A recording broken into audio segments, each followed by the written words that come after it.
Mesdames et messieurs, chers frères et sœurs dans le Christ, je suis heureux, particulièrement heureux, parce que c'est la première fois de vous accueillir dans ce beau cadre, ce beau, pour cette conférence de presse, la rencontre avec les hommes et les femmes de la presse que vous êtes. Ceci nous donne l'occasion d'expliquer brièvement ce qu'est le cardinalat, sa signification, sa mission et les défis auxquels il est lié dans l'exercice de son ministère. Je vous souhaite donc une cordiale bienvenue. Mais la question qui nous occupe, c'est, mais enfin, qui est un cardinal de la Sainte Église romaine? Il y en a qui disent cardinal de Kinshasa, cardinal du Congo, mais il n'est ni cardinal de Kinshasa, ni du Congo, il est cardinal de la Sainte Église romaine. Ça, c'est le titre. Un cardinal est d'abord un citoyen romain. Il appartient à l'État qu'on appelle Cité du Vatican. C'est un État. Par conséquent, les cardinaux sont incardinés dans le diocèse de Rome. Même si je suis membre d'une congrégation religieuse capucin et devenu archevêque de Kinshasa, j'appartiens au clergé de Kinshasa. Devenant cardinal, j'appartiens au clergé de Rome. C'est pourquoi les cardinaux ont un passeport du Vatican. Et je l'ai déjà. Mais je garde aussi celui du Congo, naturellement. Ils ont la mission de voter, d'élire le pape en cas de vacances, mais ils sont aussi tous éligibles. Ils ont des charges dans le diocèse de Rome. Par rapport à ça, et le père Bojoko va nous le dire, on distingue au sein des cardinaux 3 catégories. C'est pour raison d'histoire. Il y a des cardinaux évêques, il y a des cardinaux prêtres, et c'est la majorité, et des cardinaux diacres. Le jour de l'élection du pape, ceux qui avaient suivi en direct, chaque jour, c'était la fumée noire qui signifiait pas d'élection. Et le jour où nous avons eu la fumée blanche, il y a un cardinal qui est sorti pour annoncer le Habemus Papam. Et celui qui annonce est toujours un cardinal diacre. Et on l'appelle le proto-diacre. La majorité des cardinaux appartiennent à l'ordre des prêtres. Moi, je suis cardinal prêtre et à ce titre, le pape m'a attribué une paroisse à Rome, la paroisse Saint-Gabriel-Archange. Au début de l'année prochaine, j'irai à Rome pour une célébration avec les curés de cette paroisse sous la garde du cérémoniaire pontifical.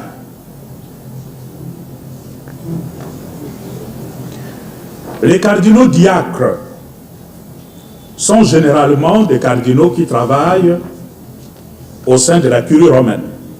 On dit cardinaux diacres. c'est pour des raisons d'histoire, ceux qui rendaient service autour du pape à Rome. Les cardinaux prêtres, c'étaient les cardinaux qui venaient de l'extérieur de Rome. Ça, c'était les cardinaux prêtres. Et les cardinaux évêques, ce sont ceux qui travaillent avec lui au sein de ceux qui l'accompagnent et ceux qui étaient des évêques dans les diocèses suffragants. Il y avait des diocèses autour de Rome et les évêques de ces diocèses-là étaient considérés comme des cardinaux évêques. On a gardé le titre, mais la réalité d'aujourd'hui a évolué. Un cardinal n'est pas seulement un citoyen romain, il est aussi un conseiller, mais alors attitré, conseiller du pape. Les cardinaux aident le pape dans sa mission de gouverner l'Église universelle. Pour cela, ils doivent être prêts à aller jusqu'au bout, même au prix de leur vie, à verser leur sang, tellement la cause est noble, la cause de l'Évangile, la défense de la cause de l'Évangile et de l'Église. Pour cela, un cardinal ne peut pas laisser passer des choses qui diminuent l'importance de la foi et qui diminuent la dignité de l'Église. D'où la couleur rouge-pourpre que portent les cardinaux. Cette couleur rouge-pourpre signifie « je suis prêt à m'engager pour la cause de l'Évangile, pour la cause de l'Église, même au prix de ma vie ». La mission d'un cardinal, c'est quoi? C'est d'abord aider le pape dans l'administration de l'Église. Leur mission dépasse les limites de leur pays d'origine. C'est pourquoi tout de suite, je vous disais, un cardinal n'est pas un cardinal pour son pays. Il est d'abord cardinal pour l'Église universelle. Naturellement, il sera plus consulté pour les affaires qui relèvent de son pays ou le pays voisin qu'il maîtrise mieux. Ça, c'est normal. Leur mission dépasse les limites de leur pays d'origine. Ainsi, le pape peut envoyer un cardinal en mission dans un autre pays ou organisme. Aucune considération pour son pays d'origine. Ils sont en même temps des grands conseillers pour leur pays. S'ils sont des conseillers pour le pape, ils le sont aussi pour leur pays. Et je crois que dans les déclarations qui ont suivi ma nomination, certains politiques ont fait allusion à ça. Dans mon cas particulier, je place mon cardinalat sous le signe de Omnia Omnibus, qui est mon emblème épiscopal, ma devise épiscopale depuis que je suis arrivé à Kinshasa. Cela signifie, je place mon cardinalat sous le signe de rassemblement et de réconciliation de toutes les filles et tous les fils de la RD Congo, au-delà de leurs tendances politiques, religieuses, civiles et sociales, parfois divergentes. On vient d'horizons divers, on partage des convictions divergentes, mais nous sommes tous fils et filles d'un même Père. Dans la perspective de Omnia Omnibus, j'entends être le cardinal de tous les Congolais sans distinction, le cardinal de l'Église universelle au-delà des frontières de notre pays. J'offrirai mes services et j'annoncerai l'évangile de Jésus-Christ dans sa radicalité à tous et à toutes, sans aucune considération des classes ou de puissance.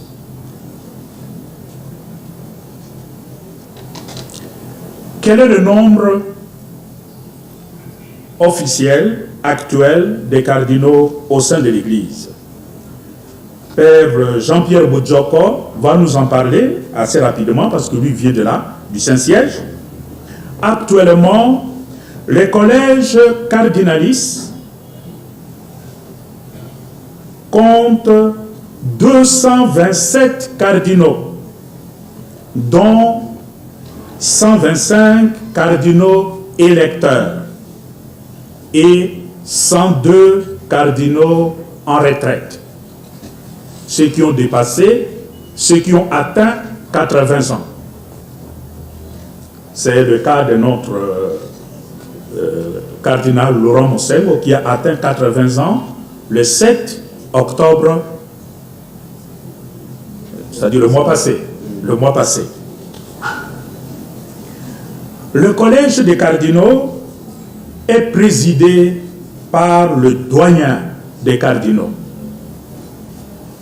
Collégialement, les cardinaux prêtent leur collaboration au pasteur suprême de l'Église dans des consistoires ordinaires et extraordinaires. La réunion des cardinaux autour du pape, on appelle ça un consistoire. Et le consistoire peut être ordinaire, un rythme régulier, tout comme extraordinaire, quand il y a une raison qui le commande. Si les cardinaux président des dicastères, si un cardinal est nommé préfet d'une congrégation romaine, et un préfet, ça c'est un vocabulaire purement de l'Église, le préfet des congrégations à Rome, en fait, ce sont les ministres du pape qui sont à la tête des ministères. En langage simple, on dirait comme ça. Mais le vocabulaire de l'Église dit préfet de telles congrégations. Ce sont différents ministères du pape. Quand les cardinaux sont à la tête des dicastères ou des institutions de la curie romaine ou de la cité du Vatican, ils sont priés de présenter leur renonciation à l'âge de 75 ans.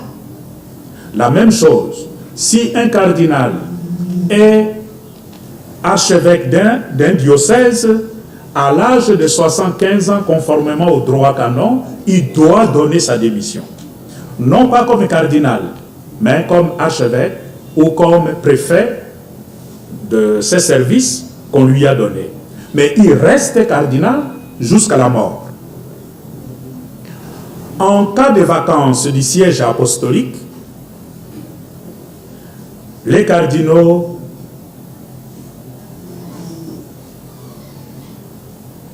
se réunissent pour élire le nouveau pape et naturellement, c'est parmi eux qu'ils choisissent aussi un pape. Pour finir, j'indiquerai quelques défis et non des obstacles qui sont liés à ma mission en tant que cardinal dans ces pays tels que je le vois. Quels sont les défis que j'aurai à affronter demain? Premièrement, c'est le défi de la responsabilité collective pour un avenir radieux de la RD Congo. La notion de la responsabilité, j'y reviendrai le dimanche.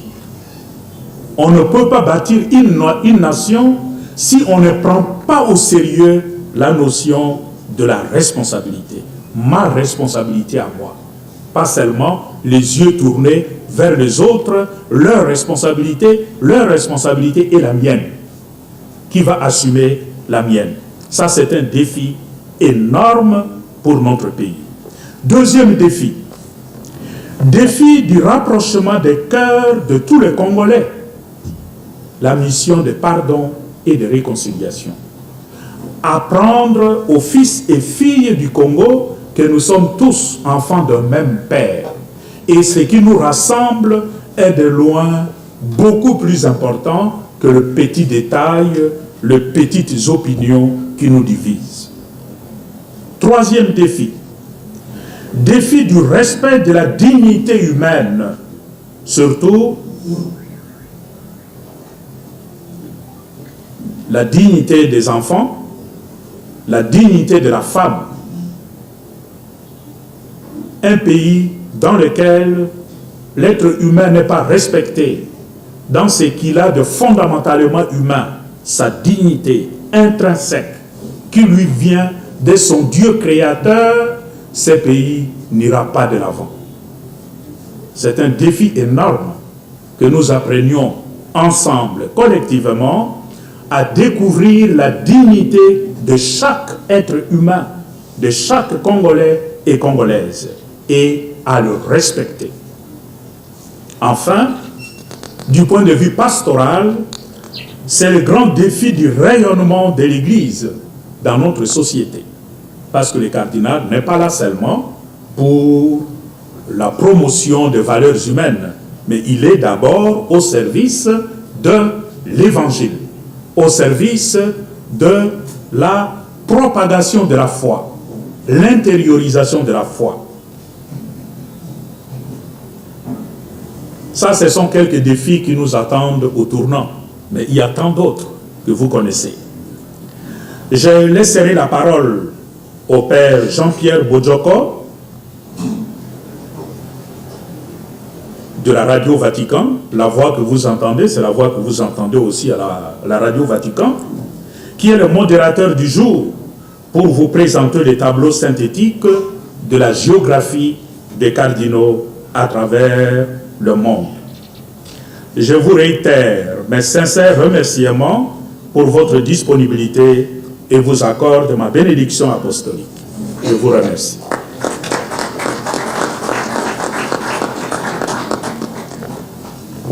Et RFI, son éminence, est-ce qu'en devenant cardinal, vous comptez aussi être présent dans la sphère publique? Donc je vais dire, allez-vous autant vous exprimer sur la gestion des affaires publiques, ou est-ce que votre statut vous oblige d'une forme de réserve?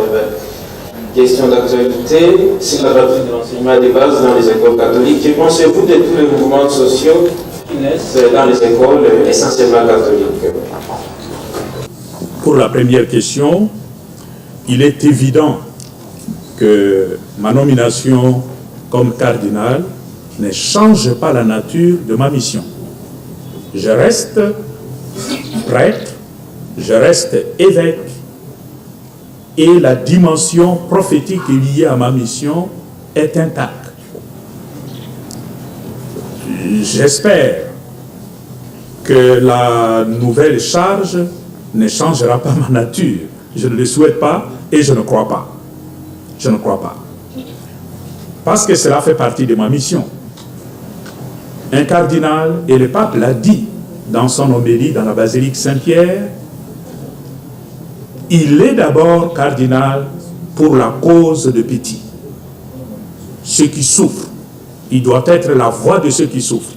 Et pour cela, il doit parler quand il le faut.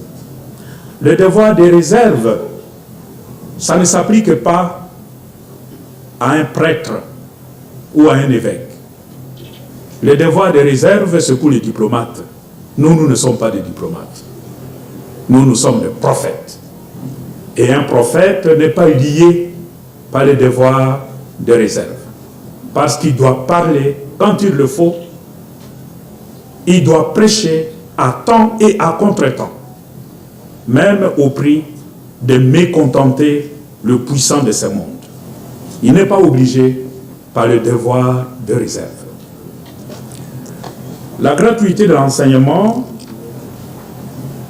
la position de l'Église à ce sujet est très claire.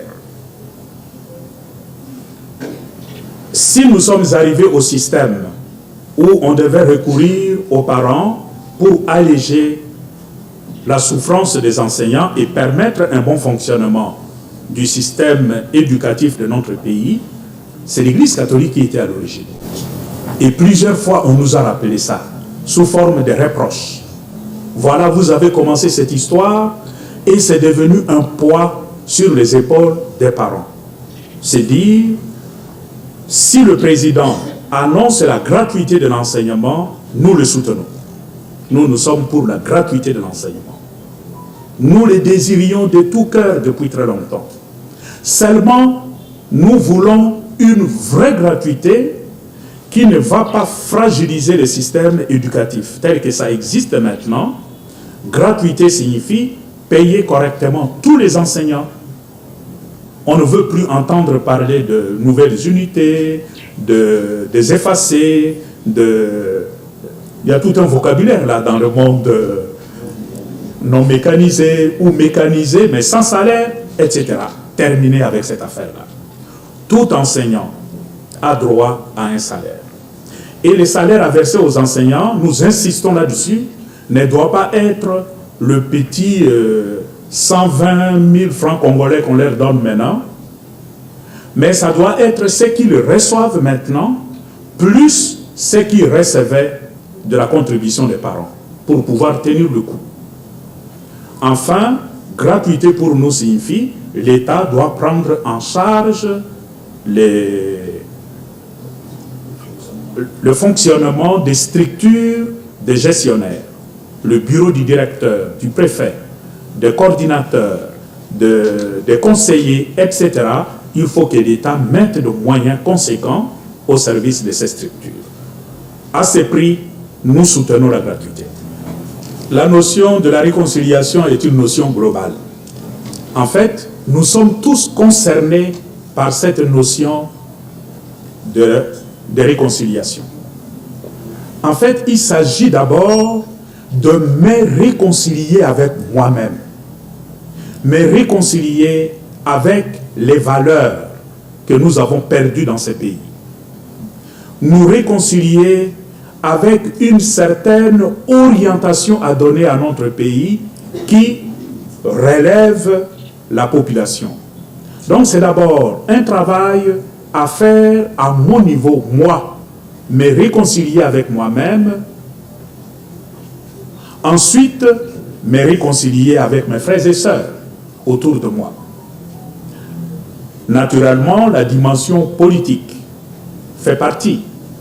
Mais nous n'allons jamais réconcilier les politiques au sens réconciliation parfaite. Parce que le propre du monde politique, c'est la division. Mais pas la division négative. La division dans le sens qu'il faut qu'il y ait plusieurs partis politiques pour mieux défendre l'intérêt supérieur du pays. Que ceux qui sont au pouvoir soient surveillés et contrôlés par ceux qui sont dans l'opposition. Comme ça, il y a un contrôle mutuel. Là, ce n'est pas mauvais. Nous n'allons pas supprimer ça.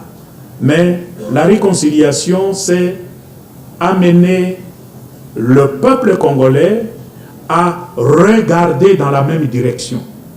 Et la même direction, c'est la direction où se trouve l'intérêt supérieur de notre peuple. Qu'il y ait un bon rapport entre l'Église et l'État, moi je crois qu'on ne peut que souhaiter. On ne peut que souhaiter. Parce que notre désir à nous n'est pas de vivre continuellement dans des tensions. L'être humain n'est pas fait pour vivre éternellement dans des tensions. Nous sommes faits pour la paix, pour vivre heureux. Et pour vivre heureux, il faut être en paix. En fait, c'est l'objectif que nous poursuivons, que le fils et les filles du Congo puissent accéder à cette félicité, cette vie paisible. Nous travaillons pour ça. Je ne crois pas qu'on soit complètement arrivé, mais nous sommes en chemin. Mon travail auprès du pape, bon, je ne peux pas le décrire ici, parce que moi-même, je ne connais pas encore. J'ai été nommé, mais je n'ai pas encore assisté à un consistoire. Je ne sais même pas. Je ne vais pas m'aventurer à dire des choses que je ne connais pas. Mais le souci de la jeunesse, vous savez que l'année passée, l'Église a organisé un synode sur la jeunesse. Tout le souci de l'Église est contenu dans ces documents, l'exhortation post-synodale intitulée « Christus vivit », qui traite de la question des jeunes qui est aujourd'hui au cœur de notre pastorat. ce n'est pas nécessaire que j'aille à Rome, que je sois devenu cardinal, pour que cela soit une priorité pour nous. Non. C'est déjà depuis des années, et de façon particulière depuis l'année passée, avec le synode, que la jeunesse est au cœur de notre souci pastoral. La clinique ou les cliniques Bondeko, jusque maintenant, étaient gérées par l'ASBL Bondeko Yassika. Il y a une association qui gère aussi le centre Bondeko et d'autres structures, des écoles, etc. Mais il est vrai que depuis ces dernières années, il y a eu des problèmes. Problèmes de gestion, problèmes d'administration, qui a fait que pendant quelques mois, les employés n'étaient pas payés. Et ils sont venus me trouver en tant que pasteur. Effectivement, dans le souci de manifester notre sollicitude pastorale vis-à-vis de cette catégorie de non-fidèles qui souffraient, j'ai été à Bondeko, j'ai fait la visite pastorale. Et à l'issue de cette visite, j'ai pris la décision, à la demande des employés qui sont là, de mettre désormais cette structure sous l'autorité pastorale du métropolitain de Kinshasa. Naturellement, il y a deux défis que nous sommes en train de relever actuellement. Je crois après le 17, nous allons passer à la vitesse supérieure. C'est l'urgence de payer régulièrement les employés. Et là, il y a une équipe qui travaille là-dessus. On essaie de le payer et j'espère qu'on va continuer à le payer.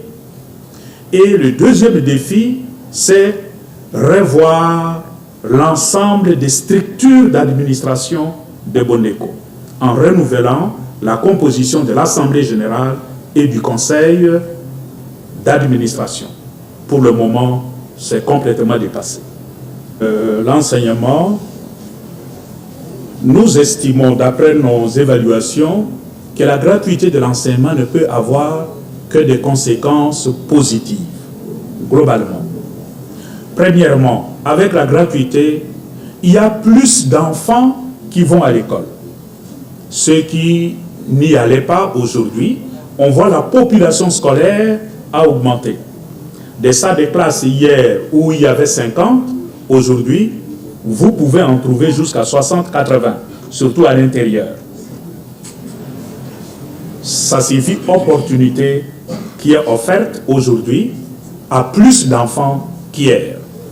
Deuxième conséquence, vous parlez des écoles privées qui sont très chères et des écoles privées catholiques qui sont très chères. C'est vrai. Et c'est le propre des écoles privées. Donc, à côté du système public, le propre des écoles privées, c'est offrir un enseignement de haut niveau, mais réservé à une catégorie d'enfants, pas tous les enfants. Mais si la gratuité fonctionne bien, il y a beaucoup de parents qui ne sentiront pas la nécessité d'envoyer leurs enfants dans une école privée, si le public est mieux organisé. C'est dire, sur tous les plans, la gratuité de l'enseignement n'a que de bénéfices. Mais ça doit être une vraie gratuité, pas une gratuité qui détruit le système scolaire. Monnayage des sacrements. Est-ce qu'on vend les sacrements? Ça m'a déjà été posé plusieurs fois. Nous avons traité de ça au niveau de l'Assemblée épiscopale provinciale, cette question. Je crois qu'il y a confusion entre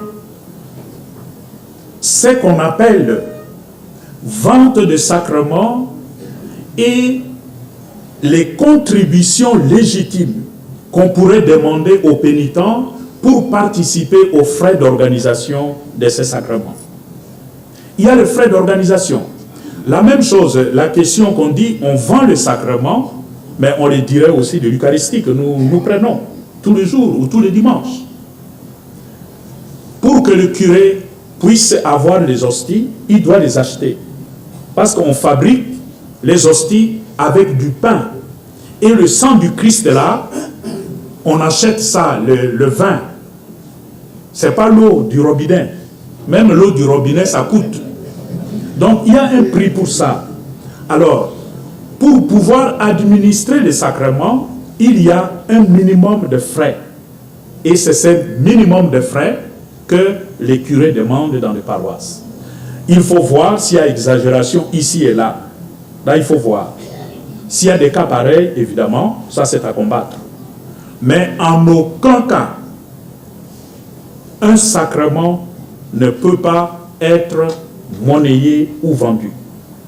Je suis ici, ça fait plus d'une année que je suis à Kinshasa. Moi, je n'ai jamais eu de preuve qu'on peut dire ce curé-là est en train de vendre le sacrement. Je sais qu'il y a des curés qui ont demandé des chaises. Venez avec des chaises. Mais cela ne signifie pas vendre des sacrements. Ça signifie, étant donné que vous vous préparez à recevoir un sacrement en plus, votre responsabilité dans l'Église devient accrue.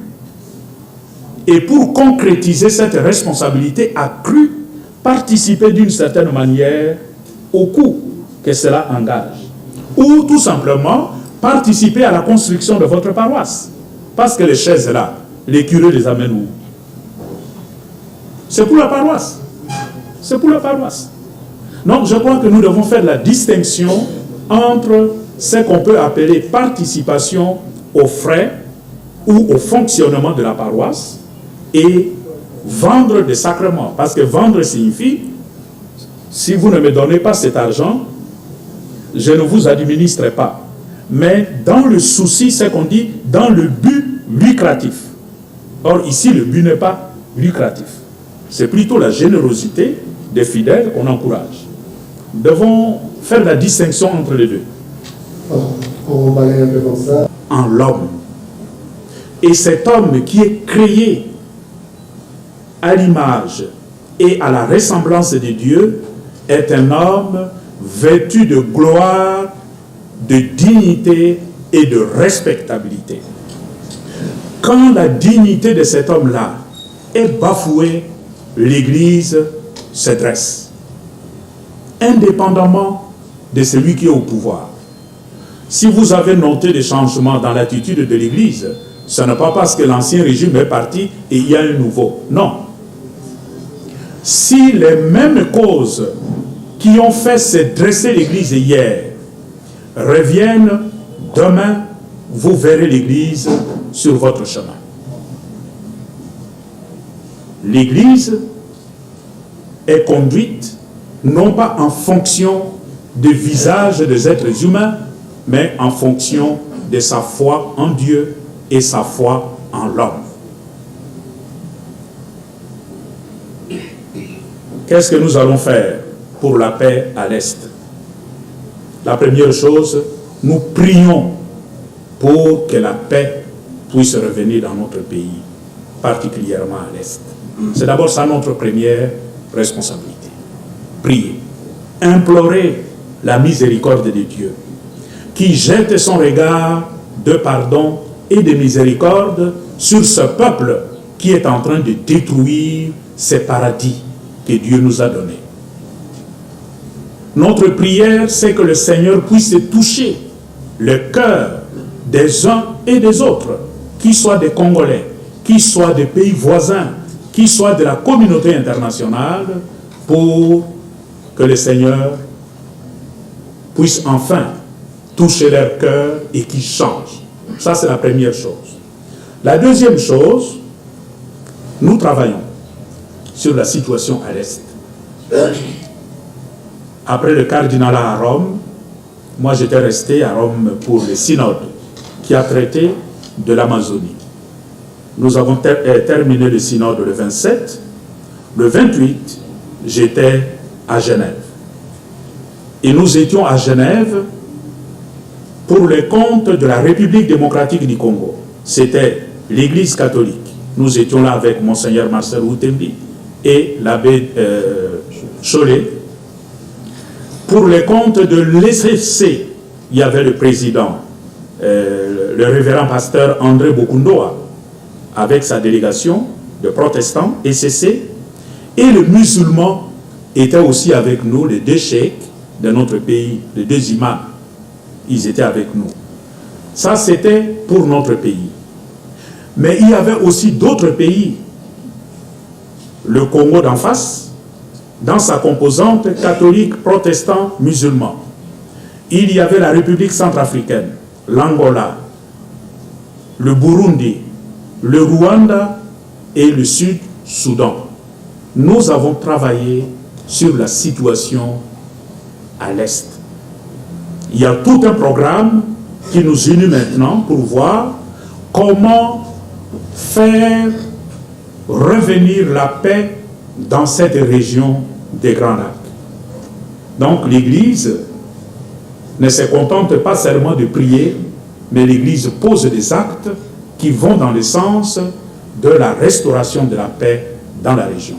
Donc nous travaillons activement sur cette partie de notre pays. Vous ne différenciez pas de considération ni de puissance, alors que dans les établissements catholiques, nous trouvons des enseignants qui sont seulement des catholiques, les responsables des établissements sont toujours catholiques. Quelle est la cause de cette exception? À travers la qualité du personnel des enseignants. Or, à l'école primaire, tout enseignant est en même temps catéchète. Il enseigne le cours de religion. Si l'enseignant n'est pas catholique, qu'est-ce qu'il va enseigner pendant le cours de religion s'il n'est pas catholique? Donc, il y a des conséquences logiques. Dès lors que nous avons signé une convention, le personnel qui doit veiller au caractère catholique de notre éducation doit être catholique. C'est la conséquence de la convention.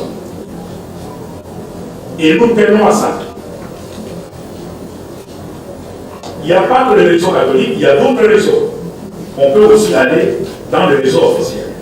Mais quand on est chez nous, il y a des choses avec lesquelles on ne badine pas. J'ai déjà donné des instructions depuis l'année passée. Tout enseignant de l'école primaire dans le réseau catholique doit être catholique. Sinon, enlevez le mot catholique de vos écoles. Tout directeur, tout préfet doit être catholique. C'est pour sauver le caractère catholique de nos écoles conformément à la convention que nous avons signée avec l'État. Et l'État le sait. Avant les élections, le peuple, et aussi pendant les élections, le peuple s'est exprimé pour un changement. Le peuple a voulu un changement dans le pays. Le peuple en avait marre avec ce qu'il vivait avant les élections. 10 mois après l'installation de nouvelles autorités, est-ce que le souhait du peuple est comblé aujourd'hui? Ce n'est pas à moi de répondre. Le peuple, c'est moi, c'est vous, c'est nous tous. Je crois que ces souhaits restent entiers. Naturellement, il y a des points positifs. Il y a des gestes positifs qui vont dans la bonne direction, que nous devons saluer, que nous devons encourager, surtout le président. Il donne des signes d'être de bonne foi. On ne peut qu'encourager ça. Mais la vérité, c'est qu'on est au début. On n'est pas encore allé plus loin. Et la misère du peuple, la souffrance du peuple continue. Il faut plutôt les exhorter à faire davantage. Le peuple attend. Et nous aussi. Il y a une partie de la population qui est non évangélisée, notamment la jeunesse, surtout la catégorie Chéguéo, Koulunao, etc., sont les fidèles, même s'ils ne sont pas baptisés. Pensez-vous un jour à une catéchèse de proximité pour cette jeunesse qui constitue un danger permanent une bombe en retardement. Deuxième question. Éminence, vous gérez 16 diocèses. 7 Mbandaka Bikoro, 9 Kinshasa. Comment vous organisez-vous pour que vous arrivez à tout maîtriser? La pastorale est structurée au niveau diocésain. De telle sorte que notre centre pastoral, appelé Centre Lindongue, a des canevas pour atteindre toutes les couches sociales de notre population. Il n'y a pas une catégorie qui est exclue. Ça n'existe pas. Notre pastoral s'adresse à tout le monde. Une chose, c'est adresser la parole, adresser l'évangile, mais autre chose, c'est la réceptivité. On peut annoncer, on peut recevoir ou ne pas recevoir. Mais du côté de l'Église, je crois que nous faisons attention à ce que l'évangile puisse atteindre toutes les couches de la population. On essaie. La deuxième partie, c'est plutôt une curiosité. Comment je me débrouille pour m'occuper de l'autant des diocèses. La vérité est différente. Moi, je suis archevêque métropolitain de Kinshasa. En d'autres termes, mon diocèse, c'est d'abord l'archidiocèse de Kinshasa. Il y a des diocèses qu'on appelle des diocèses suffragants qui dépendent de Kinshasa et pour lesquels je suis le métropolitain. C'est ça la notion de métropolitain. Métropole, la grande ville, et les diocèses, comme autrefois on disait les diocèses ruraux, qui dépendent de la grande ville. Là, ce sont les diocèses de l'ancien Bas-Congo, aujourd'hui Congo central, et de l'ancien Bas-Doudou. Il y a plusieurs nouvelles provinces là-bas. Tous ces diocèses font partie de ce que nous appelons provinces ecclésiastiques de Kinshasa. Et le métropolitain de Kinshasa en est le président. Il est le président de l'Assemblée épiscopale provinciale. Cela ne signifie pas qu'il gère tous les diocèses. Chaque diocèse a un évêque. Lui, il est le coordonnateur, il est le président, dans le sens que quand les évêques sont ensemble, c'est lui qui préside. Et c'est lui qui est aussi responsable de la formation dans les maisons, les séminaires, la formation des catéchistes, c'est lui qui coordonne tout ça. Donc, c'est en termes de coordination. Mais il ne gère pas les diocèses à la place des évêques. Par contre, Mbandaka Bikoro, que j'ai laissé, je suis administrateur apostolique de l'archidiocèse. Je ne suis plus le métropolitain. On ne peut pas être métropolitain de 2 sièges. Ça n'existe pas dans l'Église. De telle sorte que quand je suis venu ici, comme responsable de l'Assemblée épiscopale provinciale de Mbandaka, c'est l'évêque le plus âgé en âge. On l'appelle le pro-président. Et c'est celui qui fait la coordination au sein de la province ecclésiastique de Mbandaka. Actuellement, c'est Monseigneur Joseph Okobé, l'évêque de la Saint-Louis. Mais l'archidiocèse de Mbandaka, c'est moi, l'évêque, comme administrateur apostolique. C'est ça l'organisation de l'Église. Où ces genres d'études sont fiables. L'essentiel des cas de pédophilie, ce n'est pas au sein de l'Église. Le gros des cas de pédophilie, ça se passe dans les familles. Dans les familles. Mais comme ça se passe au sein des familles, tout le monde se tait. On n'en parle pas. Même ici à Kinshasa, moi je suis pasteur. On reçoit beaucoup d'informations. Les cas de pédophilie se pratiquent davantage dans les familles et par des laïcs. Je dis bien, par des laïcs, pères de famille. c'est dire le phénomène de pédophilie est un phénomène social. C'est un phénomène humain. Il ne faudrait pas qu'on considère le cas de pédophilie comme un problème propre à l'Église. Et ça, c'est l'erreur que la presse commet en Occident.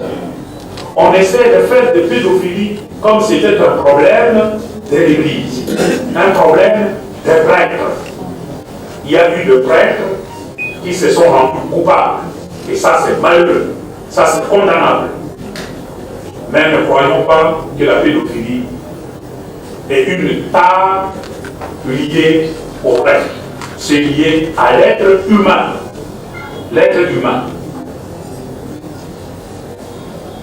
Vous connaissez beaucoup de cas de pédophilie qui se passent chez vous, mais vous n'en parlez pas. Quand ça touche l'Église, c'est le monde entier qui crie au scandale.